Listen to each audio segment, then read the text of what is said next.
So one of the big questions I get all the time, especially from people that are considering buying homes, obviously, but I also get it from sellers too. They don't really understand the concept of an appraisal gap. What do I do if the appraiser says it's worth this much, but people are offering to buy for that much? So that's called a gap in what the appraised value is and what the sale price value is. So I want to say, I'm going to read this quote. It's important for everyone to understand that the appraiser's job in the end is to remain that unbiased third party to truly tell the client what the home is worth in the current market, regardless of what decisions have been made on the price side of things. So they're a third party, independent third party.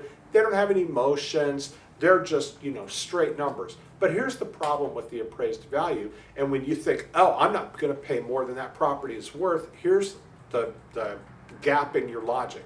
The problem is there might be 10 people, 20 people, 30 people who are prepared to pay that.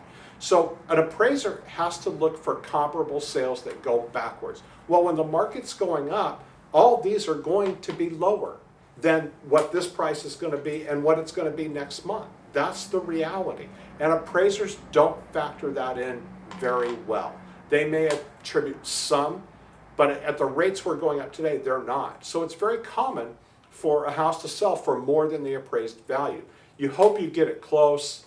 You really do. I want everyone to be able to have a fair value for their house. But the thing to keep in mind is that if the market is willing to pay it, that is the true value. To suggest that the appraised value is the true value because they're an independent, unemotional, unbiased third party, I think is a big mistake. So, and then since it is a seller's market, the reality is sellers tend to say, look, Mr. or Mrs. Buyer, you need to come up with the difference. There are plenty of people who will do that, and if you're unable, that's okay. I'm going to find someone who is. So if you're thinking, I'm not going to go out there and spend more than a house is worth to get it, I'm asking you to rethink, because the fact is they're going to keep going up, and the longer you wait, the further behind you're going to get. That's my 2 cents. Like it, don't like it, like it. Thank you.